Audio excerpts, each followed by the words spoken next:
Good evening, everybody. It's a pleasure to be here in Madagascar. This is my second visit. And first of all, I thank the TEDx and Mrs. Chinchlia and Mr. Elias for organizing such a wonderful event. And I think this evening is going to be quite meaningful in our lives so that we can contribute back to the society what our people have given to us. And in India, we believe that word as such is a home for all of us. And I'd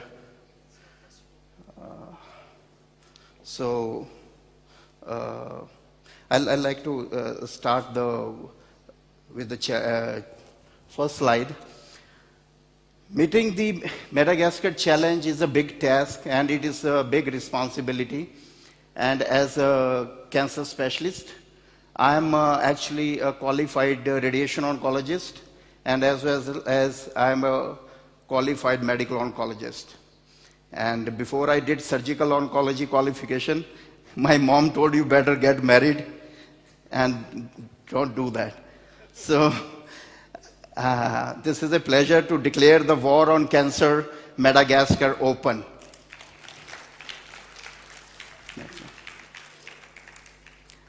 What I have done the today's agenda, I have divided the agenda like that. I will go department-wise.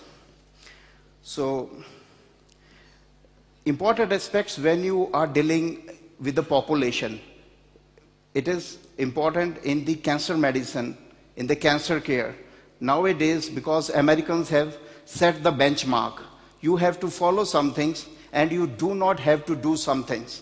So there are some legal issues, there are ethical issues, there are moral issues, and there are issues of self-sustainability. We don't want to be in the Madagascar all our lives. So what we have to do, we have to train people here, and we have to remember that there are some do's and some don'ts. So the first thing we are going to do in Madagascar is a pilot trial for the mammography unit. It's a mobile unit. Here, the important thing is that not only we have to do education and awareness, which other people have covered, but we have to do what is important is we have to complete the loop, and as far as also we have to generate facilities for the treatment, because the ladies which we have screened, we have taken the samples, we have to then diagnose them, inform them, and then at the same time treat them. So, because I have gone to the remote areas of the Madagascar, and the technology, I think as the Orange are a big partner with us, we can do online reporting, whether it is by the digital mammography or FNAC or cytology, histopathology. So technology is there with us. And next thing is there are some rules which I have put on the slides. I'll not go in the detail, but just to tell you that some things you have to do, you cannot do below some age, and some things you cannot do for people above that age. And these standards are actually set mainly by Americans and Europeans. But initially we have to follow them. We have to sit among ourselves and say, okay, we are not going to do this thing below 35 and that thing above 70 years of age. And then when we collect our own data, then we can say, okay, this is our Madagascar lines. We say we don't believe Americans will do like that. We don't believe Europeans will do like that. But first we have to, I think, simply copy them and with the reason, and then we have to have our own data. That's very important. It's not that down the line after 5 years we sit back, have the data, analyze, and then we have to set our goal, fine-tune our business and make sure that what we do goes with the need and population and makeup of this population here. Next thing in Madagascar, what we are going to do is again have a mobile cervix cancer prevention unit. In this, again, we have to complete the loop. The responsibility is that it is not that just we educate people and procure the sample and then don't tell them the report back. So we have to report them back, tell them the lady is having pre-cancer or cancer whatsoever, and not only tell that, then provide her some minimal facilities for at least treatment of pre-cancer, if not cancer. Very important thing I want to make you clear, that good thing which has happened, why I am here, is not because I'm emotionally run and I see it's just an emotional matter, or I am closely linked with Sinjia or Elias. That's not the thing. But thing is that the science has given us an understanding, what we call pre-cancer. The cancer doesn't happen overnight. It takes almost 5 to 10 years for cervix cancer, let's say. So within these 10 years, we have to act. Why I have come here is that we can make almost cancer of the cervix maybe 10%, 2%, 3%. If we screen all the women here, vaccinate the appropriate population, we can significantly reduce the cancer kill. The next one, again, there are some rules here. I'm not going to tell you that, but they're just, I've put it for your information. We have to understand some rules. What we have to do below 30 years, what we have to do above 30 years, and what we don't have to do above 70 years of age. We should not be screening our population or doing the pap smear and HPV above 70 years of age. Next. So once we complete this loop, now we will go for the oncology service and this slide shows that we have to find the Madagascar way. We have to preserve what is already there. We have to use the present resources, what is within the Madagascar. And more important than that is we have to train the people, make them self-reliant, and complete the learning curve. And once the learning curve is over, they will take over. And they will take over the business, and then we have to be out of business. So this is a very clear-cut model that this effort is for the women, by the women, and to the women. Now, in the setting up of a surgical oncology unit, I have divided into two categories. Minor OT, what I have envisaged, a Madagascar Cancer Center will have three things: radiation therapy facility, chemotherapy facility, and the minor OT. The major OT, minor OT, these are the things we will do. If you give chemotherapy and it leaks, you find there is a lot of reaction. So this is another case. We have the solution is the chemo port which is inserted. This chemo port, when it is inserted, it can be done simply in the minor OT. Another technique is RFA.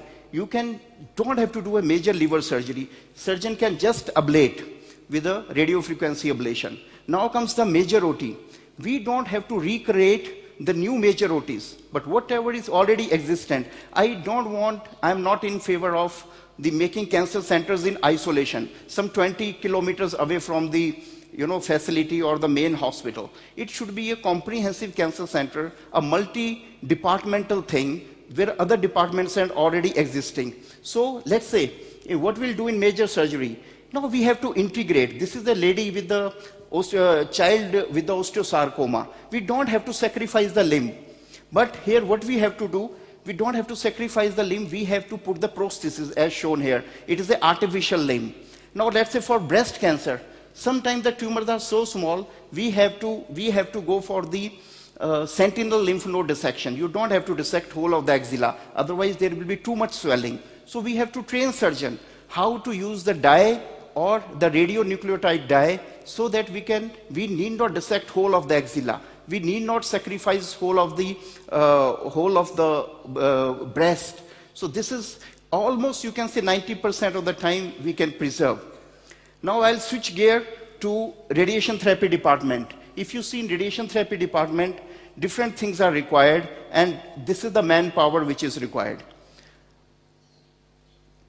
Now again, in the radiation oncology unit, I have found the special way for Madagascar. We are going to design 2 bunkers, 2 teletherapy machines, 1 single photon and 1 is 2 photon energy, have a mold room, CT scan simulator.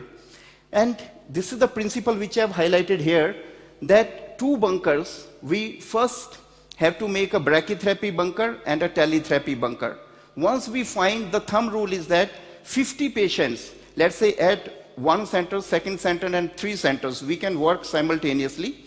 and one teletherapy machine, one brachytherapy machine. Once the teletherapy machine has 50 patients, the thumb rule in India, what we follow is number 50 patients should be crossed. Once we cross 50 patients, then only we are justified in now putting things in the second bunker. Second bunker will be ready, but it will get the machine only once, the dual photon energy machine, it will get only when the first machine has 50 patients. This is very important. If the first machine is underutilized and we get the second machine, it is wastage of money. So it is very, very important. Then we have to think in a system-wise. Now comes the brachytherapy. In brachytherapy again, we have to do things so that we get in a systemic way, and brachytherapy comes from day one. For brachytherapy, we don't have to wait. Now comes with chemotherapy department. We have to make sure that there is the physical well-being is looked after, the wigs are there, and the prostheses are there, and other accessory facility, artificial saliva, artificial tear, highly selective blood components like packed red cell, platelets, and highly selective diets like for liver, kidney, and for diabetics. And we have a gut access systems. The surgeon should be well trained. And next is growth factors, support, and very effective painkillers. If you see morphine is made in India by a company, Cipla, and Duragesic patches are also made in India. And these things give very effective pain relief. Then there are tests are available. New antimicrobial drugs are there, which will take care of the patient who has infections. Now comes the mental well-being. For mental well-being of the patient, we have to make sure that there are new antidepressants, and there is technique of meditation we promote. For social well-being, we have to create patient-to-patient clubs, economical well-being, spiritual well-being. Again, it is important. We have to see what we can do for patients so that now chemotherapy, as you know, the father of chemotherapy, he got the Nobel Prize for it. Next. And he is the father of target drugs. He is an American who got the target drugs, which are large molecule target drugs, and the small molecule target drugs. And these drugs, good thing is that we have to find solutions, that we have to get good supportive systems, and we have to, once the supportive care is established, then we establish the chemotherapy department.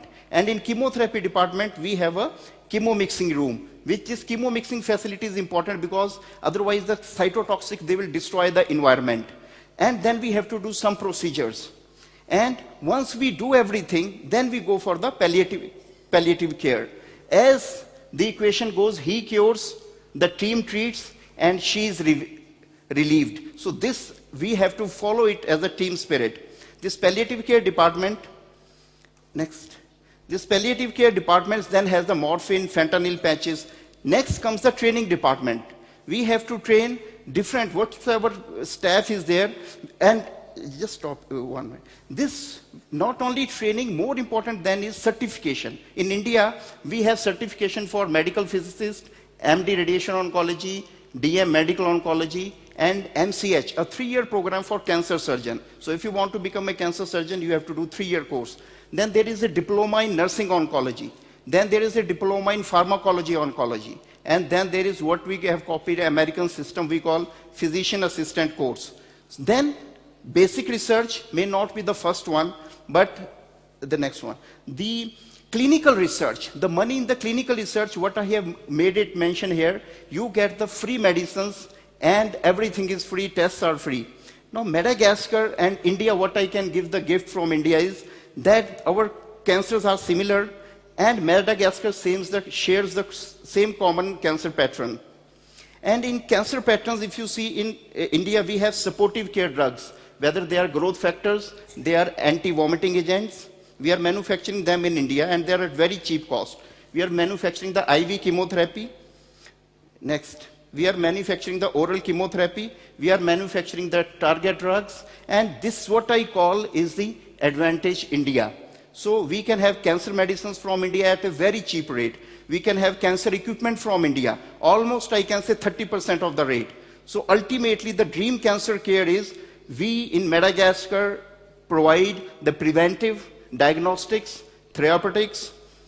One slide back. Diagnostic, sorry, one slide. Yeah, one more back. One more back. Yeah. And the therapeutics are cheaper, they are safer, they are effective, they are accessible, they are customized, and as well as the end-of-life care, what we call hospice of palliative care. Then important is the training center and certification and the research. And last but not the least, we have to evolve a self-sustainable model after initial learning curve. That's very important. So that we are working in a time frame. So it may take, let's say, 5 to 10 years. Once you want to take over, let's say initially 2 years, we can do the awareness, screening, and the treatment part will take another 3 to 4 years. So when you become self-sustained, you have certification programs, we have MDs, we have DNBs, we have medical oncologists trained here in Madagascar. You don't have to go to France, you don't have to go to Italy, you don't have to go to China, or you don't have to go to India for getting your MD program and your radiation oncology degree or medical oncology degree. And this used to happen in India when India was not independent, and we used to go for doing our MBBS. We used to go to London, and doctors used to go to London, and majority because they can't afford to go to US. So, but after independence, everything has changed. Now we have 400 medical colleges and thousands of degrees, and millions of doctors. So important thing is that in Madagascar, we are going to repeat the history, and we are going to make them self-dependent, self-sustainable, and the leader in cancer care. Thank you.